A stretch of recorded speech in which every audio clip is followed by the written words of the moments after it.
ஐயா, மகாபாரதத்துல ஏகலவன் அப்படிங்கிற ஒரு கதாபாத்திரம் இருக்கு. அந்த கதாபாத்திரம் நிறைய பேருக்கு தெரியாது, இன்னும் சொல்ல போனா எனக்கே தெரியாது. ஆனா அந்த விஷயம் கேள்விப்பட்டிருக்கேன். ஏகலவன் அப்படிங்கிறவர் வந்து மகாபாரதத்துல ஒரு முக்கியமான கதாபாத்திரத்துல இருக்காரு அப்படின்னு தெரியும். ஆனா அவரை பத்தின விவரங்கள் உங்க மூலியமா மக்களுக்கு சென்றாங்க நல்லா இருக்கும்னு நினைக்கிறேன். திருச்சிற்றம்பலம். அதாவது குரு பக்தின்னு எல்லாருக்கும் உண்டு. எல்லாருக்கும் ஒரு குரு உண்டு.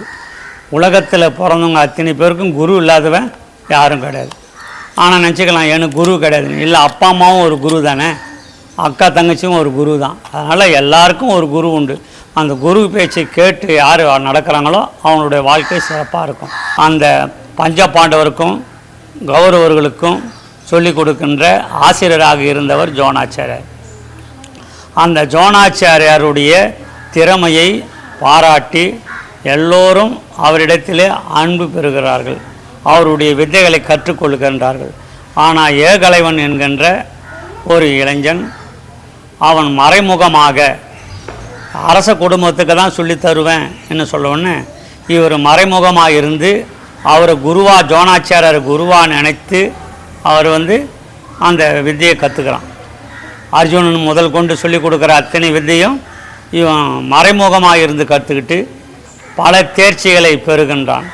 அர்ஜுனன் நாக்கு தொங்க போட்டுகின்ற நாக்கை குறி பார்த்து அடிக்கின்றான்.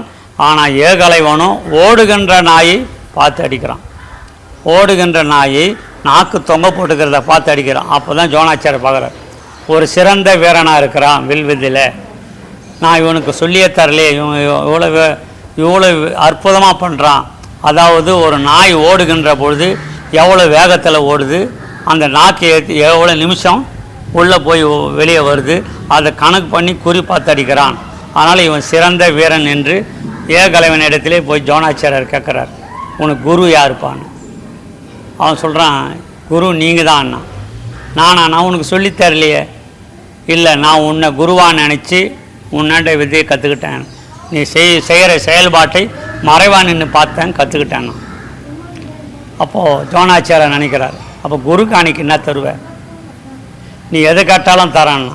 அப்போ உன்னுடைய கட்டை விரலை ஒன்றுன்னு கேட்குறார்.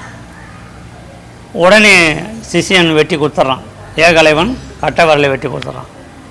அந்த கட்டை விரலை ஜோனாச்சாரியர் கேட்டு கட்டை விரலை வெட்டி கொடுக்குறான்.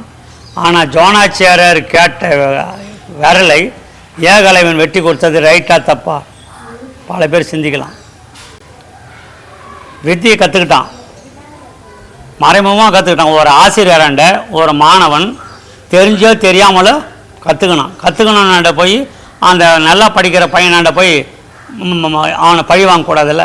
ஆனால் ஜோனாச்சாரியர் தான் பழி வாங்குறாரு. ஏகலைவனுடைய விரலை கட்டை விரலை வாங்குறாரு. அவர் கற்றுக் கொடுக்கல, மறைமுகம் தான் கற்றுக்கணும். இருந்தாலும் என் கட்டை விரலை வாங்கினார். அது தப்பா ரைட்டா? என்னோட பார்வைக்கு தவறு தாங்க. உன்னோட பார்வைக்கு தவறு. ஒரு ஒரு ஒரு ஆசிரியர், ஒரு குரு என்ன பண்ணா, சரி அப்படியே கற்றுக்கலாம், நல்லா இருப்பா அதான் சொல்லணும். அதான் இதுக்கு இறைவன் திருவருளில் மகாபாரதத்தில் ஒரு விளக்கம் சொல்கிறார் வியாசர் பகவான். அவர் என்ன சொல்கிறாருன்னா, ஜோனாச்சாரியாரை ராஜ குடும்பத்துக்கு தான் கற்றுத்தரன்னு முடிவு பண்ணி அவருக்கு வேலைக்கு வச்சுக்கிறாங்க. ராஜ குடும்பத்தை தவிர வேறு யாருக்கும் கற்றுத்தரக்கூடாது. அப்போ இவன் மறைமுகமாக கற்றுக்கிட்டான். அப்போ மறைமுகமாக கற்றுக்கினா அது அவருக்கு தெரியாது. பீஷ்மர் தான் நியமித்தார் ஜோனாச்சாரியரை. ஆனால் இப்போது இவன் மறைமுகமாக கற்றுக்கிட்டான். ஆனால் அவருக்கு என்ன தெரியும், இவர் தான் மறைமுகமாக சொல்லி கொடுத்து தெரியாது சொல்லி பழி வாங்கிறதுக்கு, ராஜ குடும்பத்தை பழி வாங்கிறதுக்கு மறைமுகமாக கற்றுக் கொடுத்துக்கிறாரு நினச்சிக்கிட்டு என்னை கொண்டுடுவாங்க, அந்த பையனையும் கொண்டுடுவாங்க. அதனால் அவன் உயிர் போகிறத விட கட்டவரில் போகிறது மேலு சொல்லிட்டு கட்டவரில் வாங்கிட்டாரான் ஜோனாச்சாரியர். ஏன்னா விட்டா அவன் ராஜ குடும்பத்துக்கு துரோகம் செஞ்சுன்னு என்னை ஜெயிலில் போட்டுருவாங்க, அவனை கொண்டுடுவாங்க. அவன் உயிர் போகிறத விட கட்டவரில் போகிறதுன்னு நான் வாங்கிட்டேன்னு விளக்கம் சொல்கிறாரு. அதனால் அந்த பார்வையில் பார்க்கும்போது பார்வையில் தவறாக தெரியும். ஆனால் அவனுடைய கருத்து பார்க்கும்போது தான் இது உண்மையாக.